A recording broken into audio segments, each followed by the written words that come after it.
Mr. Chairman, ladies and gentlemen, I'd like to thank the Ministry of Defense of Singapore and the International Institute for Strategic Studies for inviting me to attend the 22nd Shangri-La Dialogue. The Shangri-La Dialogue is one of the most prestigious multilateral security forums in the world and the region. Thanks for giving me the opportunity to share my views on ensuring stability in a competitive world, a topic that is very meaningful in the current world context. Distinguished delegates, the world is currently experiencing equal changes. Peace, cooperation, and development remain major trends.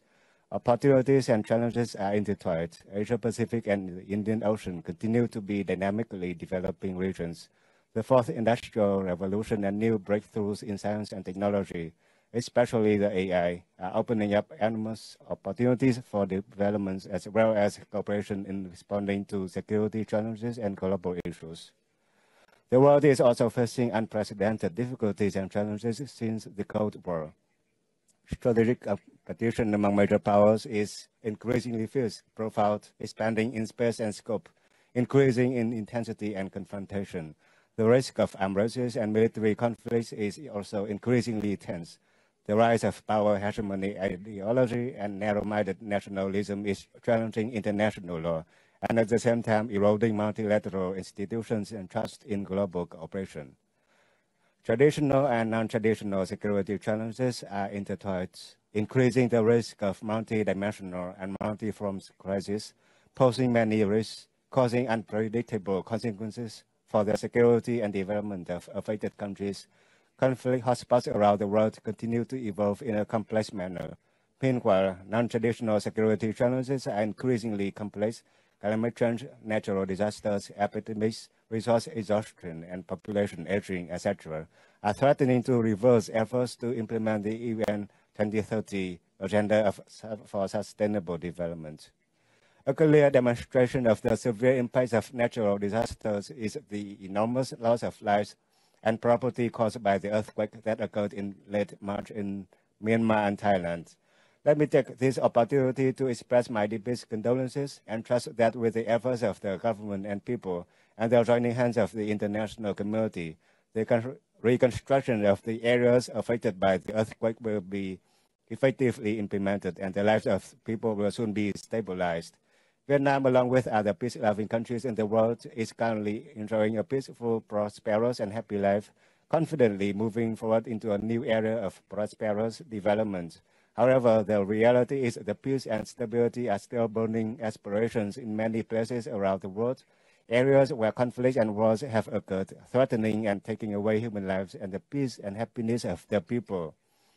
Ensuring stability in a competitive world is a prerequisite and indispensable conditions for building a world of peace, stability, cooperation, and development for the common interests of nations and peoples, and at the same time, it is an urgent requirement today. Therefore, to ensure stability in the competitive world, I think we need to pay attention to the followings.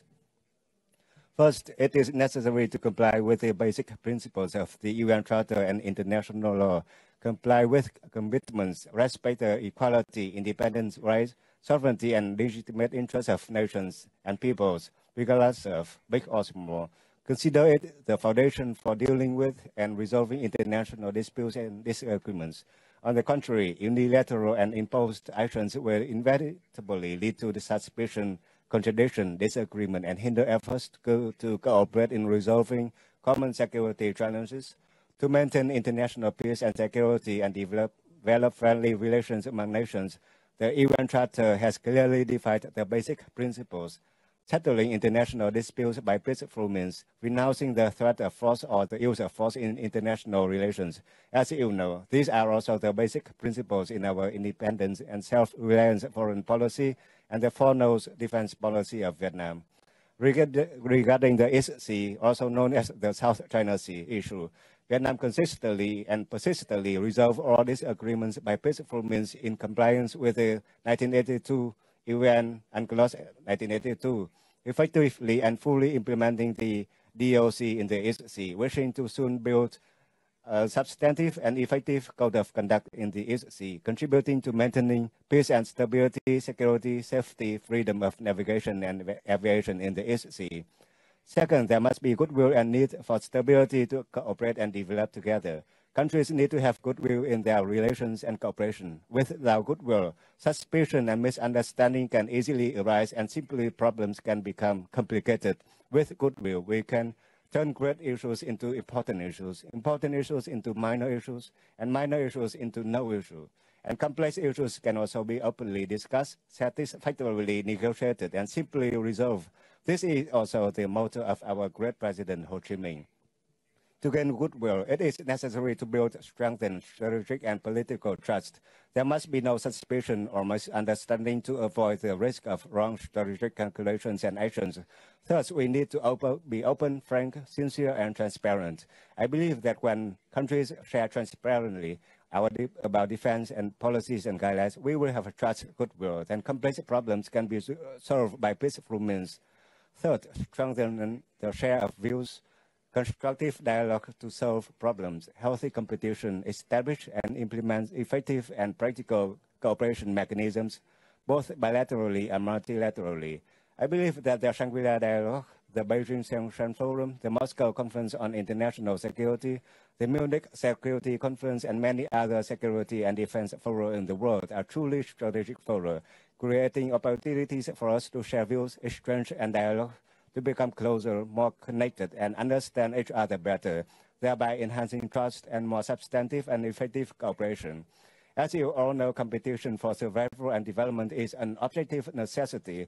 From a positive perspective, it is a driving force for development. The point is how to compete healthily, respecting mutual interests, not because of strength, weakness, winning, losing, or not because of submission, competing for benefits, by besieging, restraining, harming each other. The result is it will inevitably lead to tension, confrontation, conflict, and be difficult to ensure sustainable peace and stability. The world and the region currently have many cooperation mechanisms. In the future, cooperation mechanisms might be expanded and established. The importance is how to harmonize cooperation mechanisms, not to allow conflicts or contradictions between mechanisms, and to ensure that all mechanisms are directed towards the common goal of contributing to promoting cooperation for mutual development, bringing practical benefits to participating parties without harming the legitimate interests of other countries, contributing to building a peaceful, stable, developed, and prosperous world and region. In its foreign policy, Vietnam is always ready to participate in and support mechanisms and be a responsible member for the purpose of maintaining stability, cooperation, and mutual development. In the Asia-Pacific region, ASEAN currently plays a central role in the evolving regional security architecture. Vietnam is always committed to promoting its role as a responsible and active member of ASEAN for its legitimate national interests, and at the same time wishes to actively contribute to ensure peace, stability, and common development. Vietnam hopes that countries will support its efforts to promote ASEAN's central role, enhance its capacity for self-reliance, and contribute to peace, security, and prosperity in the region and the world. Fourth, it is necessary to strengthen international cooperation in addressing non-traditional security challenges. In recent years, while traditional security challenges have not been eliminated, and in some places have even become more complicated, non-traditional security challenges are emerging, becoming increasingly complex and unpredictable. We have not able to forget the COVID-19 pandemic, and non-traditional security challenges such as natural disasters, epidemics, climate change, etc., which are posing an urgent need for cooperation and joint response from the entire international community. International cooperation in resolving non-traditional security issues also have a positive impact on cooperation in resolving traditional security challenges. Fifth, the Vietnamese MND always has goodwill, desire, and actively and responsibly participate in initiatives and mechanisms for substantive and effective cooperation with the Ministry of Defense and militaries of other countries to promote cooperation and dialogue in the spirit of respecting the rule of law, respecting differences, unity in diversity for stability, peace, and security. Vietnam persistently implements a foreign policy of independence, self-reliance, multilateralization, and diversification of relations.